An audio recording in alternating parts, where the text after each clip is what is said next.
Alright y'all, so today we're going to be talking about something that has been on my mind lately and probably your guys' mind. And what I'm talking about is the fall of Grand Peace. And as y'all know, ever since the new update came out, Grand Peace has been in the ground. And as y'all know, every single day, the player count for Grand Peace gets lower and lower. So I'm basically just here to tell y'all why I think this is happening, just to give my input on it. And maybe if a GPO dev sees this, maybe they can add some of the things I said into the game to make it better for the community. Because I'm gonna be honest with y'all, I do love this game, but right now it is in a complete drought. And unless you're a new player for this game is straight up boring. But without further ado, let's get right into it.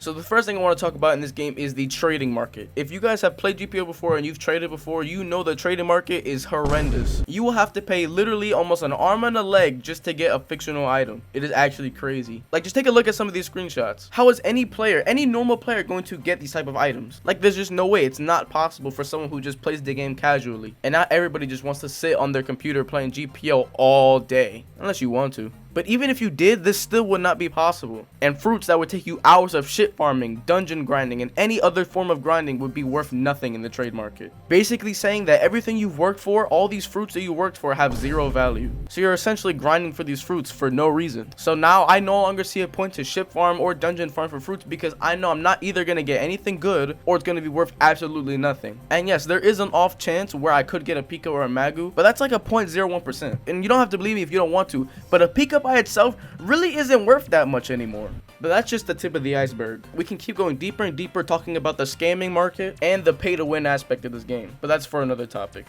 But now we're going to get on to the lack of communication in this game. If y'all don't know what I'm talking about the lack of communication in GPO is absurd. Anytime someone was to get banned on the game, there are constant YouTube videos and TikTok videos about Grand Peace players who have been banned for absolutely no reason for absurd time. Like, damn, look how long he's been banned for. And according to some of these comments, I'm not stating a fact, this is just an observation. Grand Peace devs are banning players who are extremely inactive on the game, which does not make any sense at all. Why would you ban somebody for so long just for not playing your game because it's not updated? Now, I don't know if this is true or not. I am just saying what people are saying. And yeah, if you get banned on Grand Peace, there's no reason for you to get back to the developers because they will not unban you. As well as many people whose servers have crashed while having fruits in their inventory, meaning their fruit has despawned. And as you know, in the Discord, if that happens to you and you clip it, they will restore your fruit. But obviously, as we all know, that is a lie. Most of the time, people who lose their fruits do not get them restored. And I'm not gonna lie, some people do get their fruits restored, but majority of people don't. And obviously, yes, there's reasons why there's a lot of people who lose their fruits, but you cannot promote this feature of being able to renew fruits to players who lost them without actually going through with it. It's basically just a contradiction. And not to mention the countless times developers have told us things are coming out just to wait another day, 2 days, 3 days, and maybe even a week for the next update. And we all remember with the newest update when For You kept saying it's coming out in an hour, 2 hours, and they wouldn't come out. And as we all know, with the newest update, we had so much turbulence building up to it. It was For You every 5 minutes saying, okay, it's coming out in an hour. Wait, no, it's actually coming out in 2 hours. Sorry guys, it's coming tomorrow. Never mind, it's coming out today.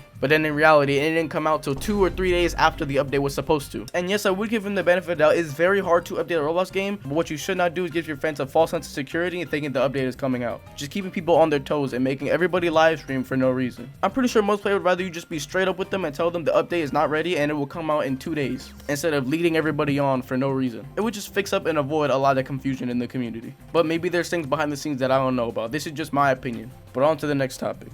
Well, now we're going to be talking about the lackluster updates coming to this game. As we all, I'm assuming, are players of Grand Peace watching this video, we all know that the updates for this game do not come out often at all, which is not something that's uncommon for Roblox games. But Grand Peace is notorious for taking extremely long for their updates. And all their updates fit the same criteria: 2 new fruits, a few new islands, and a new boss. That's it. And maybe a new weapon if you're lucky. Like, why would you make all these people wait months and months and months and months, maybe even a year, for a lackluster update that everybody who's max level is going to finish in a week? It just makes no sense. And I believe I can speak for most of the GPO community with what I'm about to say. We would rather have smaller updates every couple weeks instead of having a huge update every couple months or year, whatever. Like, I'd rather wait 3 or 4 weeks for a new fruit and a new boss to come out, or maybe even a new weapon, instead of waiting 6 to 7 months for a new island, a new fruit, and a new boss. Instead of just revamping the dungeons game mode, maybe they could add more game modes. And as we all know, new game modes are coming to the game, like Battle Royale, which is good. But how long until that gets boring? What do we do after that? Which is something Grand Peace doesn't seem seem to keep up with is the longevity of their game modes. It seems like Grand Peace never has another update to fall back on. Like if you look at other Roblox games like Blox Fruits or other One Piece games, they have countless amount of fruits to use, so you're basically never bored.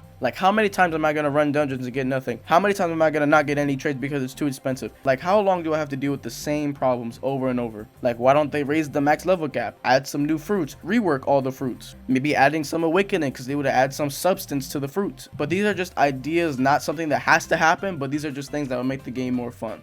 But now we're going to be talking about our final topic of the video. This topic being, does GPO listen to its fan base? And the quick answer to that is no. GPO is notorious for not taking any advice to their game and just doing what they want to do, which is the exact point where a game falls down. Like if the developers took a second and looked at all the suggestions fans have given them, the game would be in such a better place. It would have so much more content because it's things the players want, not things that the developers think the players want. There has been countless videos talking about this subject, yet nothing happens. And we're just left here to wonder, why? And it's a trend with games to not follow their player base and what they want. Example A being Fortnite. Fortnite did not follow what the players wanted, and that game took a huge fall in popularity. But that's besides the point. All I'm trying to say in simple terms is GPO, listen to your fans, take some advice. It would really help your game out. But me personally, a few things I would add to the game right now is fruit awakenings, maybe a custom race or fighting style, a few new islands, maybe Big Mom's Island or Kaido's Island, and a few new weapons, just to give the players something to work for and a bunch of new things to look at. Because just think about how cool an awakening would be, because it's cool in Blox Fruits. Imagine it in GPO, it would just look sick. But that's just a few things I can say. But regardless of all that, I'm going to conclude my video right here on why I think GPO is dying. But I gave a few ideas in the video, as you saw, of how I think they can fix it and what they can do to maybe make it a little bit more fun. I'm gonna stop it right here because I do not want the video to be super long, but you know, y'all get the idea. But without further ado, I'm gonna have to ask y'all to like the video, subscribe to my channel if you were not already, and join the Discord link in the description. But without further ado, I'm gonna see y'all later.